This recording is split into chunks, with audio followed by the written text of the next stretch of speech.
And it's a different walk. It's a different thing. You shepherd people. And so you come from a place of pastoring, of like, that is actually not helping the person who is just becoming a Christian. Like, that's not a good foundation for them to have as they go forward.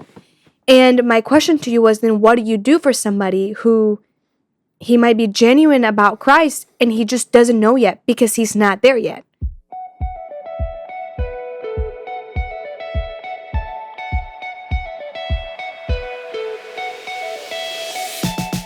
Well, hello and welcome to a long play episode of the Family Business Podcast with the Alessis. You have Richelle and I, Chris Alessi, Richelle Alessi, very excited to be here today. And, these long plays are kind of fun. They're bringing us back to what I really loved about us doing the podcast. You know, we kind of phrase it as we get to discuss the things that we can't always hit on Sundays. Yeah. But the reality is that I loved the podcast, especially when we started it, because we got to have conversations that we were already having at home. We just put cameras on. And so now we're going to actually have one of those conversations that you and I have legitimately had at home. Yes. That we're now going to bring here. And so I'm excited to be on here. How you feeling? I'm feeling great. I'm excited too. We had the initial idea, and then I came in, just so you guys know, I came in and Chris was like, we're going to talk about this. And it's with the same theme. And he was like, we've talked about this so many times or for a long time, and I couldn't even remember. But now I do remember, and I am ready to talk about this for an hour. It's going to be a blast. It's going to be a blast. You and I didn't have different opinions on this. We had the same. It was just we were coming from different places, so it's going to be an interesting... It's going to be a good one. Yeah. Now, our audience on like YouTube, if you're actually watching the video of this, you might be wondering, why do things look a little different? Well, we're trying to take things up a notch. We're changing some lighting things, so things look a little different, but it is still the family business with the Alessis, and we want to thank you for subscribing. Thank you for being a part of this. And just quickly, the whole point of the long play episodes is it's the summer. Yeah. Maybe you're taking long drives. You and I... on a long drive recently, I finally got to introduce Richelle to Hamilton. Right. And so on the drive up somewhere, we listened to disc 1. On the drive back, we listened to disc 2. And now she's a Hamil fan. I am. Can you believe it? That was I actually so my can't dad. believe it. That was so my dad. But you had a good time. We watched it, and then we came home, and then we watched. And then we watched it. And it was so good. And so hopefully we can create the same feeling for people with these episodes for you to have something to listen to and not just come up with whatever or have to talk. You don't have to. You can just listen to this. Exactly. Or sit in silence, which is Richelle's favorite pastime. It is. I don't think it's awkward, yet you think it's awkward. I always think you're mad at me. Yeah. But the funny thing is that I totally cried listening to Hamilton with you. You did. And then watching it back again, cried both times. So hopefully somebody will cry as a result of this podcast. Awesome. There you go. Well, we want to dive into a conversation we had recently. And, I have a pet peeve. It doesn't make me right. It's just my personal pet peeve. It's just something that I don't like. And it's difficult. We live in this world. But my pet peeve is just basically all of social media. Just period. I don't think the individual's use of social media is where the danger stops. I think the fact that we're encouraging people to get up and just talk into their phone or do podcasts or just talk and talk, I don't think preachers and communicators can keep up with the pace of constantly having well thought out, truthful things to say as often as they're talking. That's one of the things I love about our church. While we have a podcast, we share it. Yeah. There's a lot. We're not doing an every even my morning devotional podcast. Right. It is every day, but you take a week, and then Stephanie takes a week. So even our preaching on Sunday, we have a system to where I think my dad preaches twice, my mom preaches once, I preach once. We're not asking the communicators of our church to constantly have good things to say, but in the podcasting world, especially when people are making their lives of it, their whole life is, I have to have things to say. And I think that's just dangerous because it creates a world where young Christians, not young in age, but in experience of the faith, get these large platforms, and they're trying so good, they're trying so hard to do good, but they're so inexperienced that they're kind of bringing a lacking product to the education of the people that want to become Christians. They say things that end up being like, man, they sound good, because when you're young in the faith, there are things that, like I've said it to you 1,000 times, that sounds noble, but it's not. And recently it happened. Alan, should I say the name of the guy or should I keep it to myself? Alan did this. So, and I say keep it to yourself. And so I'm going to say it. It's because I think if you're watching this podcast, you should be aware. I think he's a good guy. I just also think we need to take everything he says with a grain of salt, because he's at the beginning of his faith journey. You don't think I should say his name? No. I won't say his name. But he's a very famous podcaster who is very open. What? We'll put it in the show notes. Exactly. Look at the show notes. But very famous podcaster. Very famous. It's not Russell Brand or anything, like, who his whole bit is, I'm new to this, right? That's not what he's saying. This guy kind of has been on podcasts, been a podcaster as somebody who was not a Christian, and then somebody who was like a baby Christian, and then he left the podcast he was on, and now he's got his own, and the whole thing is like, I'm a Christian. And he said something recently, and it drove me crazy. He said, because he was asked by another Christian, who I also think doesn't need to have a podcast right now, but he was asked, like, what's your stance on marijuana? Now, pause, because recent reports have come out over the last 2 or 3 weeks that marijuana is, you have a 50% chance to experience cardiac arrest and heart-related issues smoking marijuana than you do not. So you have it, like, literally it's terrible for your health. It's terrible for your health. Forget the health part. He's just like, I don't see what's so wrong with it. And this is a Christian guy whose podcast is We Are Christians. That's what we do. He brings on a bunch of famous Christians, people to talk about things, theologians, all that.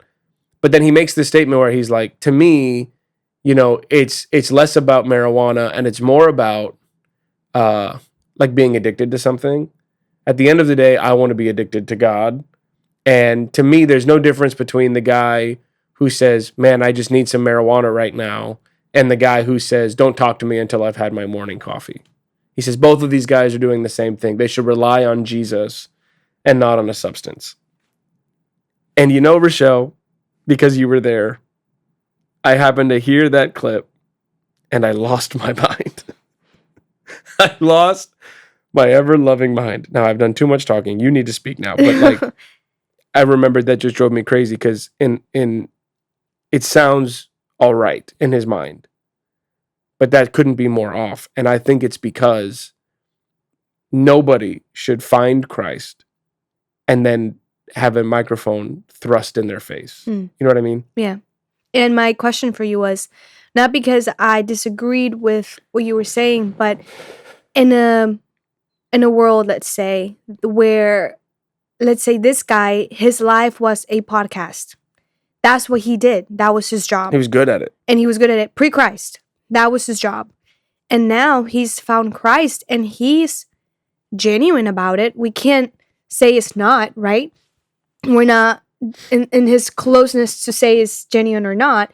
It looks like it is genuine. But then we come from a place where ministries are live. We've seen a lot. You've seen a lot.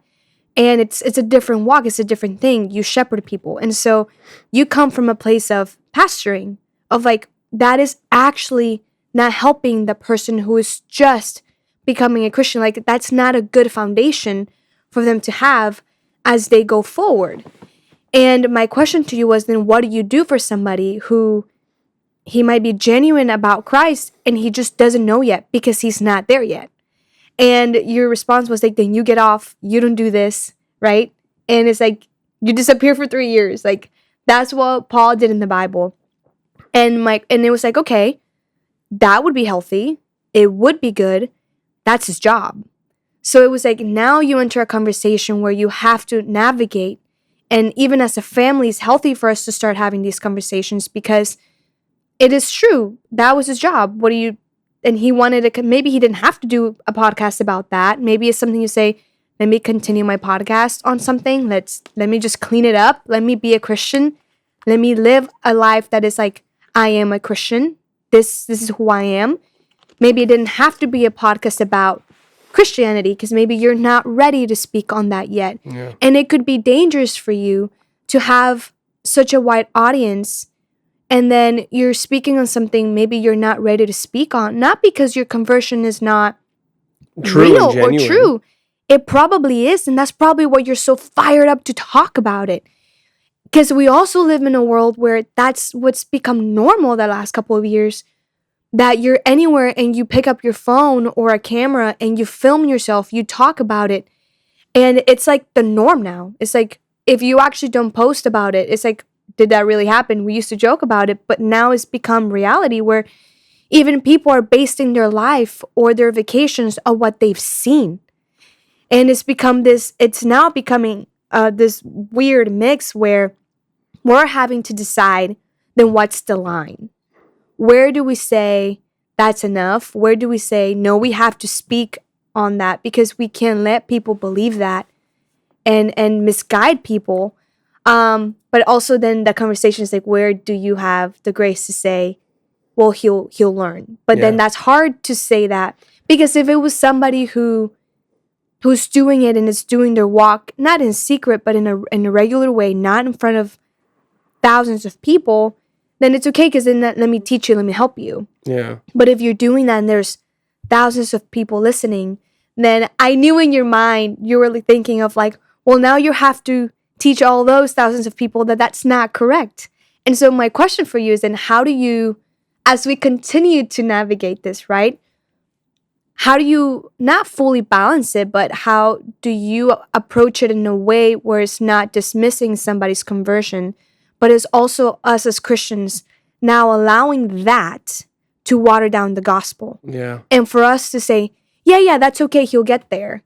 But then we take it seriously to educate the people, our families, the people we're raising, because it is not a good statement to have at the foundation of your faith, right? No.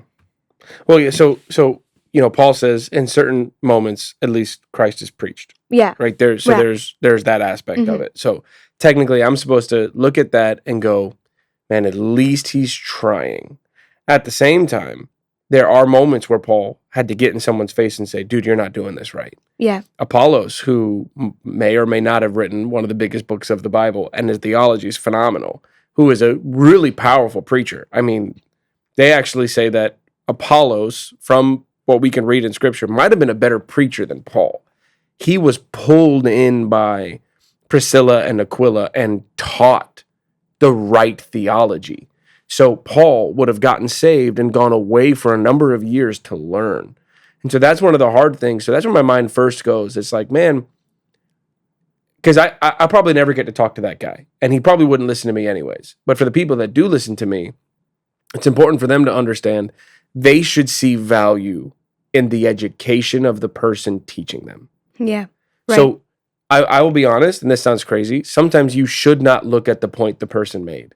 You should look at the person. Yeah. So maybe the point sounds logical, but you should look at the person. Mm-hmm. Has this person been educated enough? And I look at even the message, my dad preached 2 days ago. Sometimes we think that conversion immediately means Holy Spirit download of everything you need to know. Yeah. And it's not. Right. It's not. It's okay.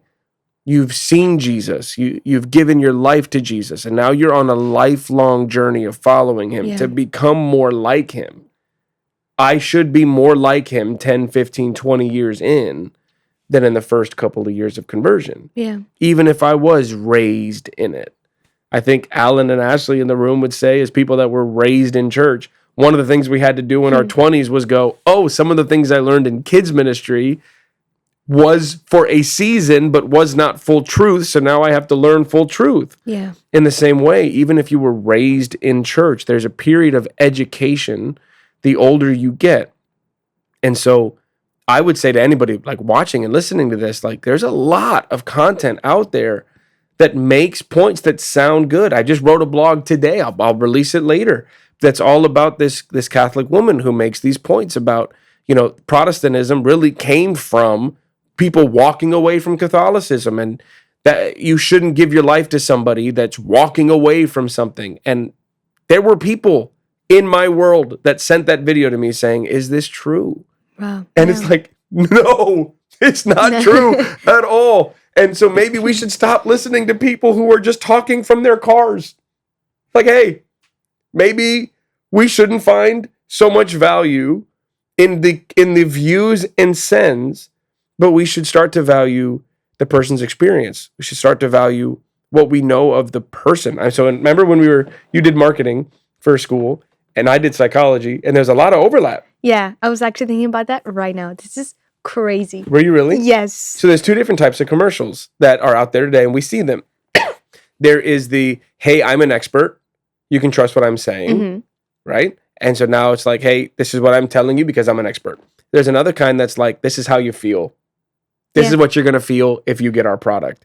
So you're not wanting to learn from an expert. You're just wanting to feel good. Yeah. Most of social media is the second type. Yeah. It's just, I would say it's probably the type. That's why it's blown up everywhere. Exactly. Because of the immediate feel good. It's one big beer commercial. Yeah. Social media is one big, wow, look, they're having a big party. It must be because of the drink they have in their hand. And it's like, actually, if that commercial kept rolling, those people would make the dumbest decisions of their life and wake up the next day feeling terrible. Right. But you don't want expertise in marketing, right?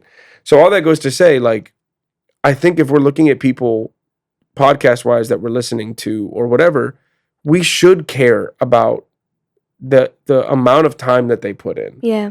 If somebody was to put up a sermon I preached over the last month against a sermon I preached in my first month of preaching, you will see substantial differences. Yeah. Because I've been doing it for a long time. Yeah. And not only doing it for a long time, but doing it submitted to somebody who's been doing it longer. Yeah.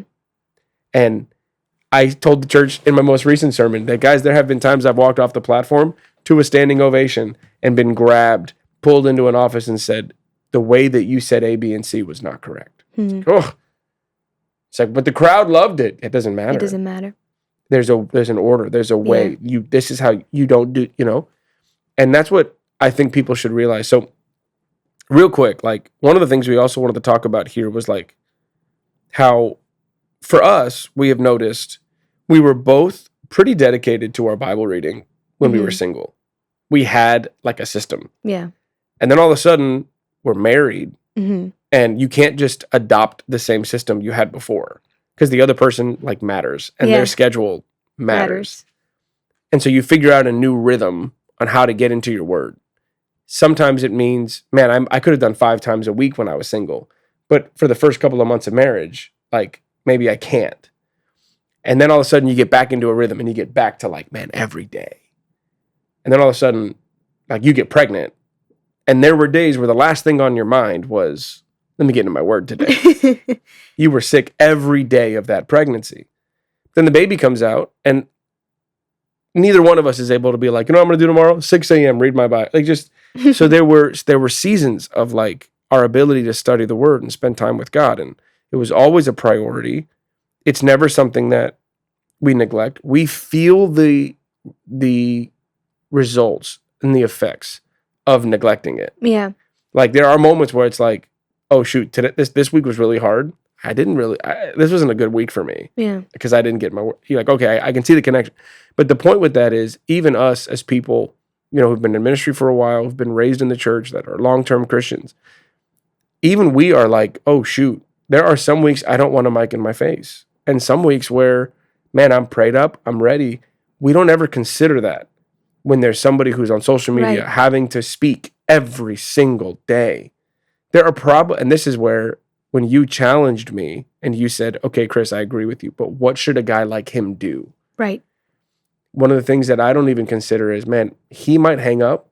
He might turn off all the lights of that podcast and go, man, I shouldn't have said that. And so we have those moments all the time. oh my God. Yeah. I get in the car many times and go, so I know I shouldn't have said this, but all that, which is, by the way, that's why I said I'm not going to say the guy's name, because I don't want to deal with the effects of me having said it and you thinking I shouldn't have. But all that goes to say, like, that's one of the things, there's like no room for that in the Bible discussion via social media and podcast space. Like, not only maybe that guy doesn't know, but maybe he got caught up in the moment. And yet there are people that might take that and go, oh, shoot, look, I can keep doing this. So it's kind of like, so you brought up marketing and all of that. And it's funny because I was thinking this. One of the there was a class I took. I don't remember the name, but it was all about. I probably had to take it for you. What? Yeah, it was What? Yeah, towards the end of my college career, you helped me a lot, but but I still finished myself and graduated. Okay, I just had some help. Okay, but I remember one of the big classes in marketing was about learning about credibility, and it's so sad because I feel like that's kind of lost a little bit. And I just finished college how many years ago? Like 4? Yeah. 4. No, 5? actually, like 2.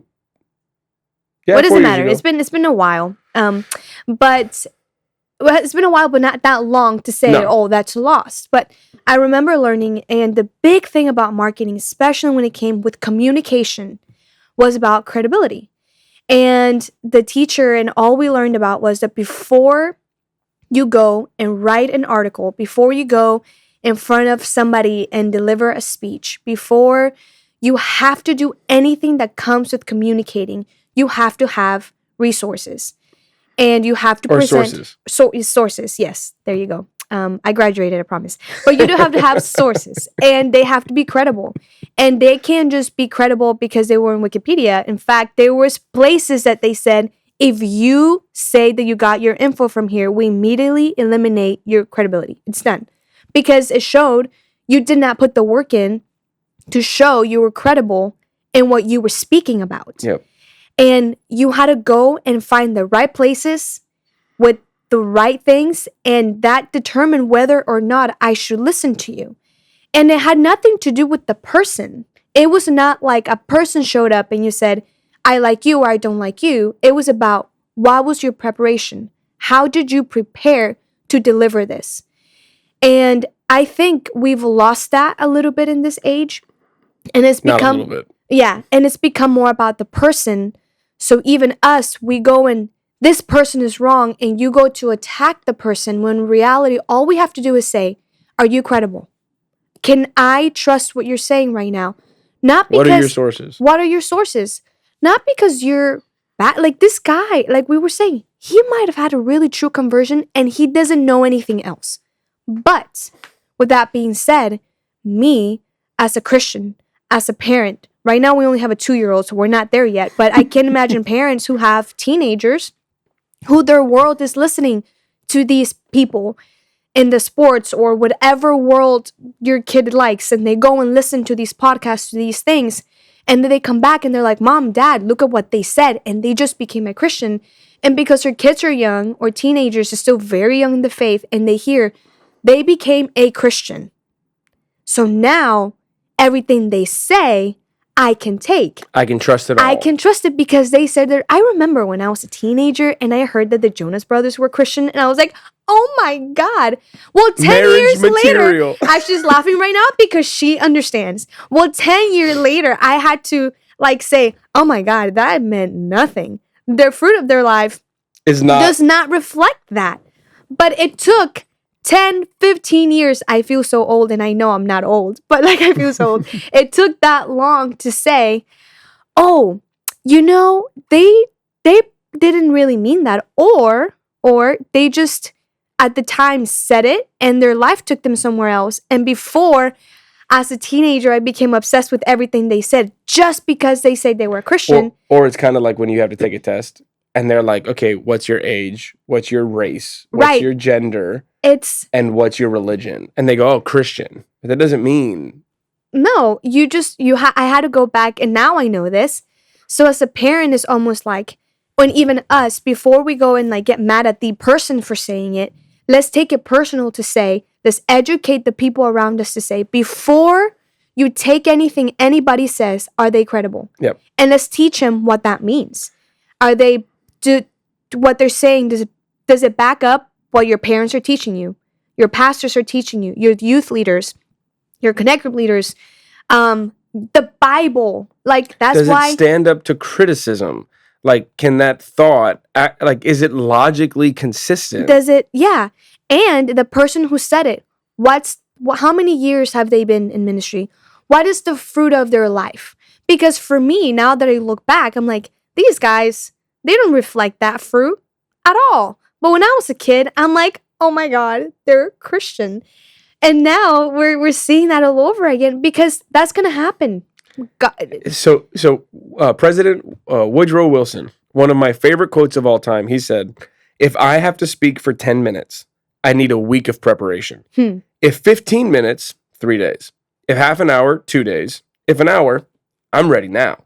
And the idea is that if I have to make a point in a smaller and smaller and smaller amount of time, I have to spend more and more and more time preparing for exactly what I'm going to say. Yeah. Meanwhile, we have people being either confused in their faith or educated by people that go, so you know what I was thinking the other day? And in a minute and a half with no preparation and no thought, they just respond. Yeah. And if you know me, I have a lot to say. We were just making a joke before we sat down about can we fill an hour? Where we were having the kind of pre-convo and you were like, let's be careful, we might run out of things to say. And Ashley was like, it's Pastor Chris. He ain't going to run out of things to say. Yes. But I do not film videos of myself talking and put them on social media. And that's intentional. I do not write 15 blogs a week. And that's intentional. I'm constantly saying there is no way in heaven. There's no way that I can have 100 great thoughts in a year that are well thought out, that I have been mindful of the implications. There is no way I can do that. And I'm somebody that some people would go, he has a lot to say. But I go, okay, but if I have to preach 15 times a year, man, am I capable of preaching 15 great messages? And then you add on that podcast, you add on that blogs, books. It's like, man, how arrogant do you have to be to think that I can get up there and say something of value in 2 minutes without preparing for it? And so a guy who became president was like, man, if I'm going to be given 2 minutes of airtime, I got to prepare for that for a week. Wow. And I just don't think, so it speaks to your credibility point. People aren't thinking that.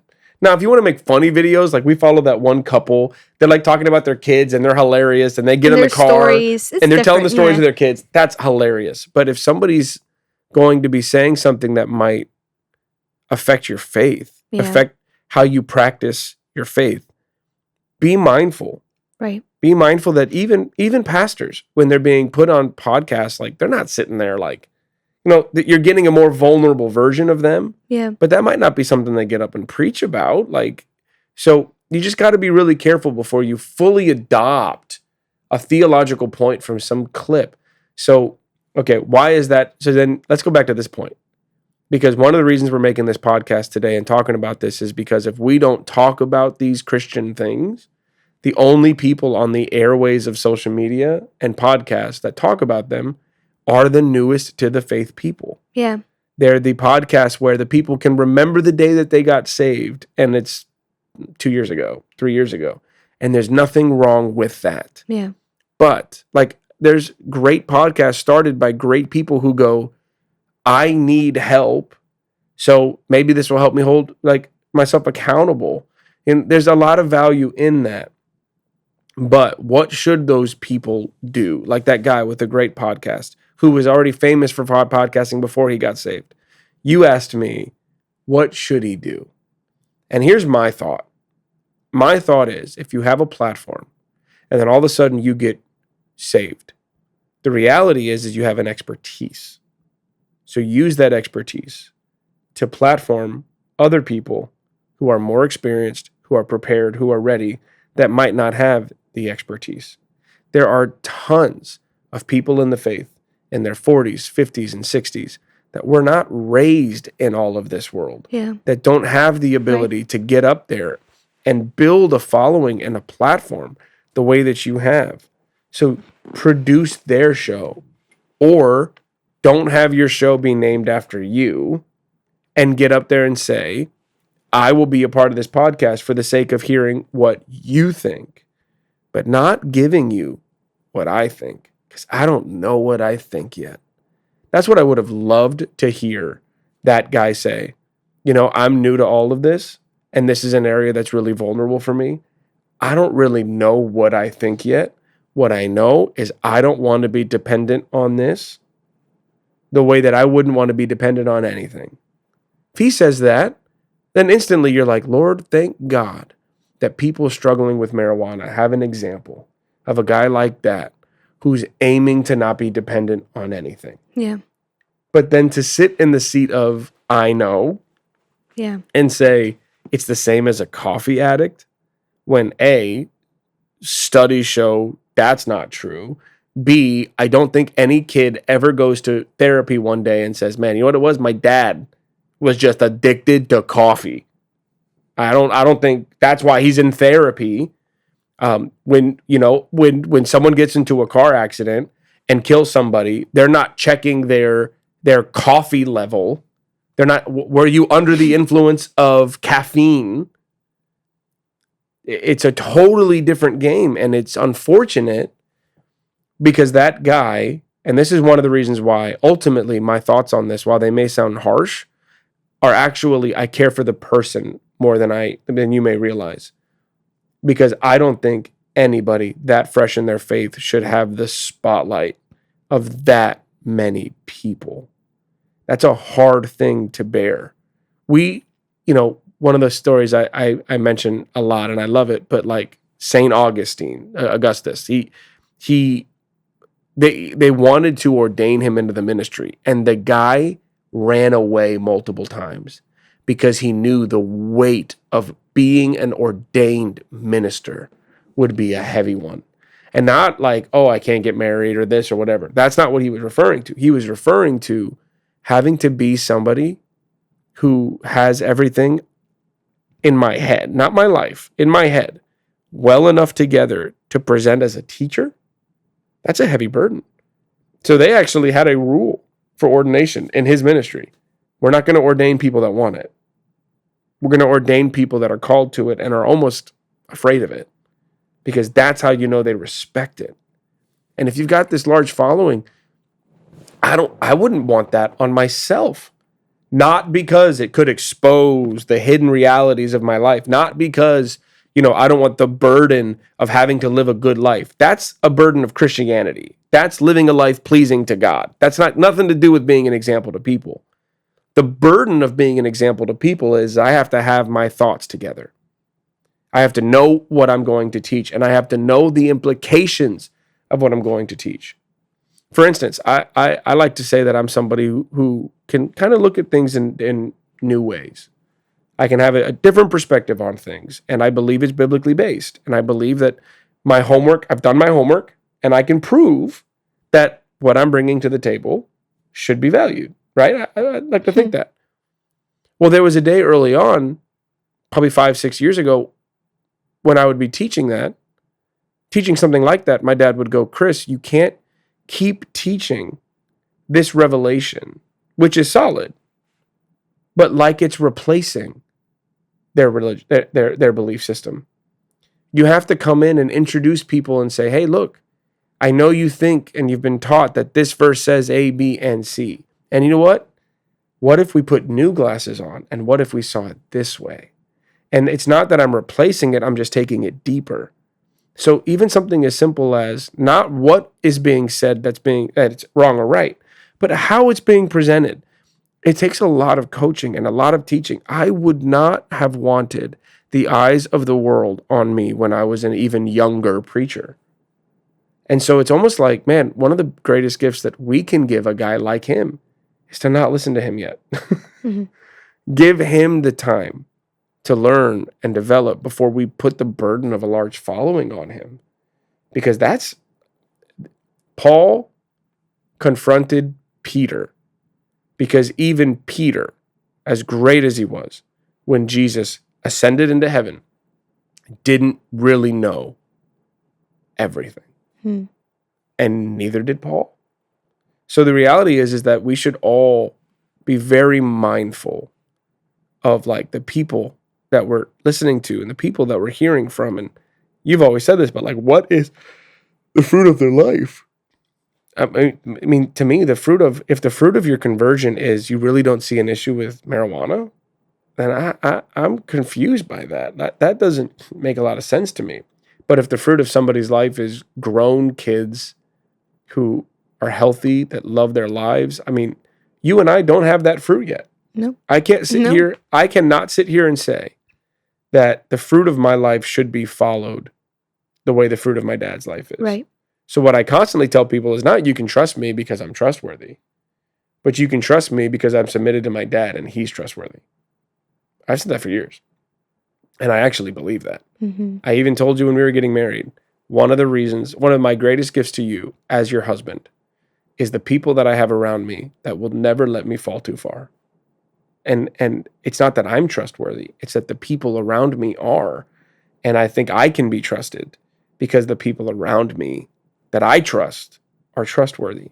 And so I think that's a huge part of this conversation. Like, not only is the person credible, but like, everyone around them and all that. It's just a big part of the conversation. Yeah. And it's so good that it's funny because that day when we were talking about it, it seemed like we were arguing, like we didn't agree. And then we came to the end, it was like, no, we do. It's just there's different sides, different things to see, but ultimately comes to this, which is the education of your children in your household within your faith. And who do you want speaking into that? Because what we do realize is that one small comment can stay in the back of your mind forever. And you think, and you even forget where you heard it from, but it could affect years of your theology and faith in God. And here's also another thing. We can't control what the world is going to put out there. We can't. Nope. The truth is, we are in a world where, praise God if more people get saved. But that means that they might continue to do this. And if they do, as a parent or as a family or as regular people, you can't control that. You can't go to the guy and say, stop saying that. Like you said, first of all, he wouldn't listen to you. No. He doesn't know you. It doesn't happen that way. But what we can do is educate our family. And so how are we teaching our family to learn how to listen, who to listen to and not to listen to? Yeah. Because there's only going to be more podcasts, more music, more things coming out. It's not going away. It's not going away. And so how do we do that? And it's about, honestly, like you said, educate your children to, here are like the 3 things those people have to check before you say, I can trust that, or I believe that. Because this happens even in schools. Like, this is everywhere. You're going to hear people's opinions and things everywhere.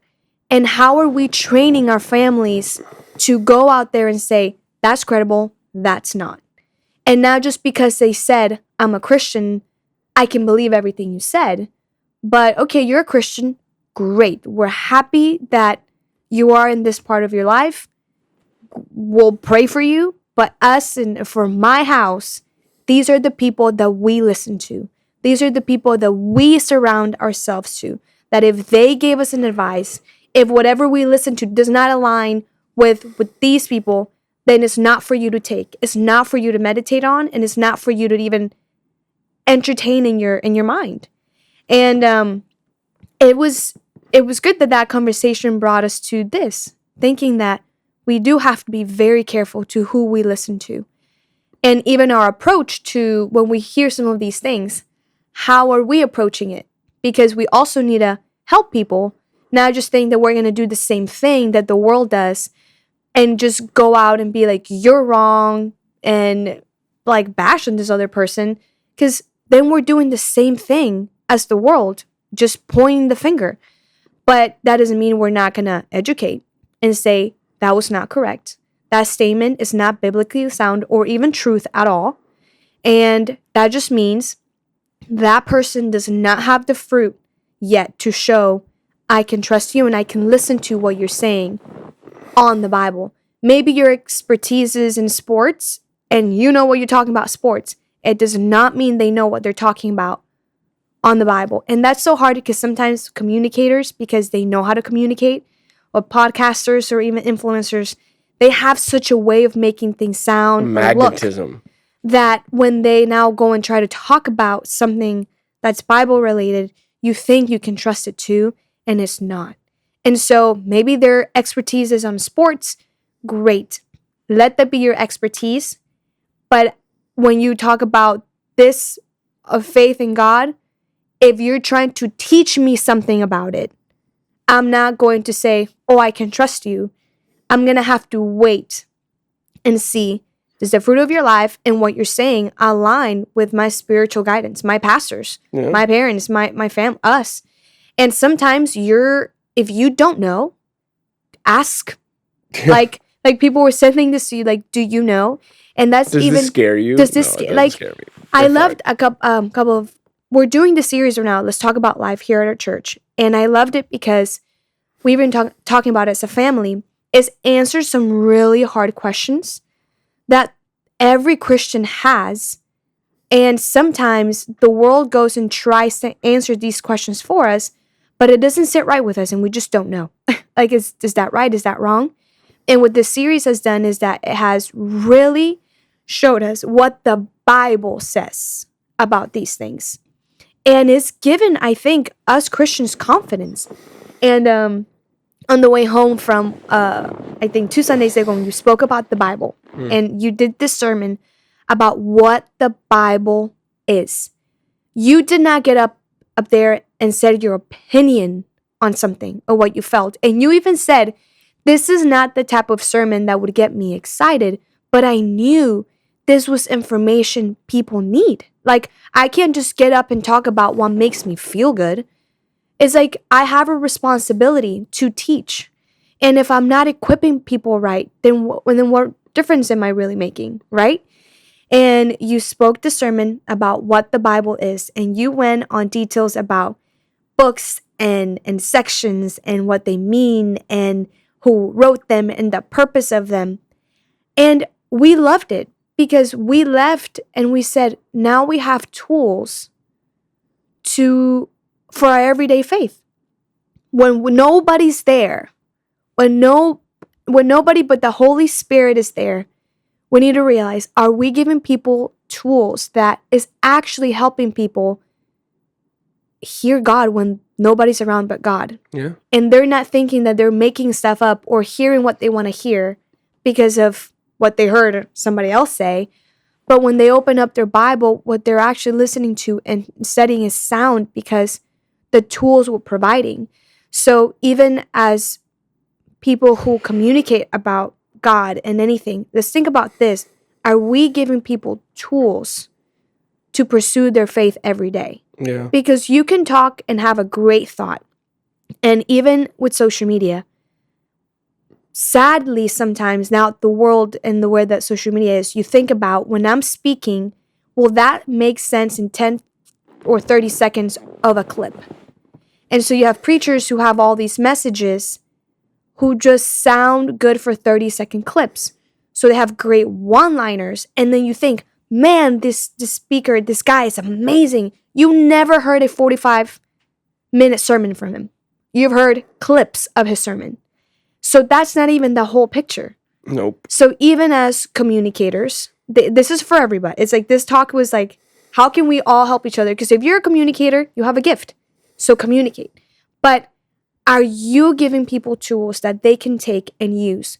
Not just good thoughts to make them feel good, but it's not building their everyday walk with the Lord. Like now when I sit down and I read my Bible and the little things that you taught us on, I'm like, oh, I have a deeper understanding that when I open my Bible, this is serious. I'm not just opening it up to hear something that makes me feel good. Sometimes I'm opening it up and the Lord has something to challenge me on. Sometimes I really just need to be there to learn about God and not me. Or part of the history. And not have a takeaway. and not have a takeaway. You know, going back to Hamilton is funny because I'll be honest. Well, I came here when I was 12 and I did homeschool. So I learned a lot of the history and stuff later on. But here in Hamilton, Meaning to America. When you came to America. Yes, sorry, to the United States of America. I was born in Costa Rica. I lived there for 12 years of my life. And then I came here. And so I came a little later on. And I still learned about the history and things like that. But there's stuff that I've missed because I wasn't here in a school since first grade to learn the things that first graders. There's a lot of Americans who have missed a whole lot about American history. Don't worry about it. So either way, we're listening to this play and I'm like learning some things that had happened back then in history. I'm like, Chris, did this really happen? And Chris is like, yeah, this is real. Chris Googles real quick. Yeah, it did. It did. But can I tell you, it made me like even think a little prouder of our nation. And it made me realize, man, look what it took to get here. For these men. Like they use all these different words and things. And I'm like, I'm having to go back and look it up because I'm like, is this real? But I couldn't just believe Hamilton. I had to look it up. I had to go back to history. Well, so that actually brings up a really cool point because you want to finish something? Yeah. Sorry. So that made me realize there's so much I don't know. Yeah. And I loved Hamilton and I became like this new like Hamilton believer. Yeah. And all I wanted to do was listen to the music over and over because every time I heard it, I heard something different. There was a note with the word that just matched and you get more of the story and then you see it and on TV and you're like, I missed that and now I get it. And it was like I was saved all over again, right? But like learning about the United States of America and some of the history of it. It didn't mean though I could just get up now and talk about American history. What it made me realize is how much I don't know and how much I have to go back and read and learn to know about my country. Like, this is the country I live now. And like, I need to know about it because if I don't know, we can let the history and where we came from just disappear. And then I just follow the culture. But culture's not remembering the great things that happened and what Americans had to do for us to have the freedom we have today. Yeah. In the same way with the Bible, when we come and we become Christians, we have this fire to learn and we just want to talk about it because we see what God did for us and what we want to do. But it only should make us realize how much we don't know yet. Exactly. And listening to Hamilton does not make you a history teacher. No. In the same way, getting saved does not make you a Bible scholar. Right. And I'll be honest, with my master's, with, let's say 10, realistically 10 years. I've been on staff for 14, but, let's say realistically 10 years. I'm nowhere near a Bible expert. Like, that's crazy to me. But one of the cool things, bringing up history and kind of bringing this all together, one of the important aspects of our Christian faith is what Martin Luther would have fought for. One of the things he would have fought for is the average person needs to own a Bible. Yeah. Now, here's why. At the time, the Catholic Church at the time felt like, but people will read it, misunderstand it, and then we will have way too many different beliefs out there. And they were not wrong. They were not wrong. It's happened. At the same time, Martin said, yeah, but you and I can be wrong too. The only way we can become the least amount of wrong is if the papacy, if the pastors, if the teachers have the Bible and the laymen do too, they all read it, they all study it, and we all hold each other accountable to it. Right. What they were saying is when you deliver a sermon and you preach something wrong, the people should be able to go home, check their Bible and say, Pastor, that's not right. Not go home, see some video on tithing for 2.5 minutes and think, oh my God, that sounds so great. Pastor, this whole church is wrong on tithing. Well, we're supposed to work together. There's supposed to be an accountability. Yeah. So if you're watching a video and it's messing you up and it's confusing you, the reality is, oh shoot, I haven't been studying my Bible. Yeah. Because this threw me off. So, one of the things that I constantly tell you when it comes to like a budget or something, I'm quote unquote the captain of our budget, right? So whenever you start to get nervous, I constantly say, hey, Richelle, am I nervous? Right? And I go, you'll be like, no. I go, okay, if I was nervous, then makes sense. Yeah. But I'm not. So we're fine. Same kind of thing happens like when major things happen in life, like that I don't really have any experience with. I'll look at my captain, my dad, and be like, are you nervous about this? And if he says no, right, then I'm fine. We're in the housing market right now. There are moments where I'm like, Dad, is this a good option? Is this the kind of thing you take on? And if he says no, then I go, great. He has navigated those waters before. Multiple I times, haven't. right. I'm going to listen to what he says. In the same way, if we're reading our Bible and we have a captain that we trust, that's going to help us maneuver and navigate through all the storms. Yeah. Because we'll go, okay, hold on. I read something and it made me nervous, but is my pastor nervous? Hey, are you scared?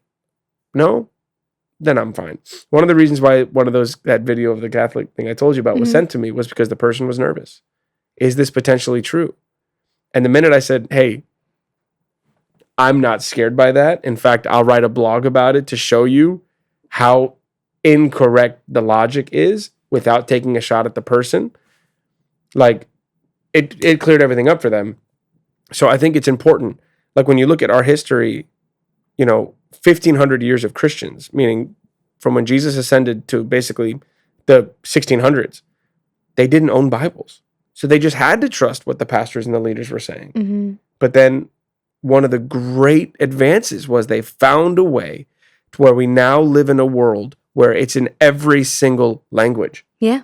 We can all read it. We should take that. We should take advantage of that. We should read it. We should know it.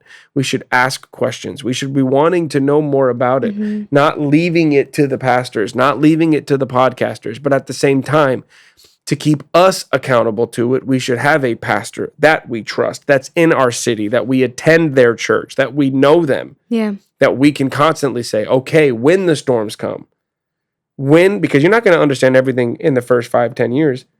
I think I've read the Bible beginning to end in 40 days for the last 4 years. We call it the shred. We start the year reading the whole Bible. We shred through it real fast.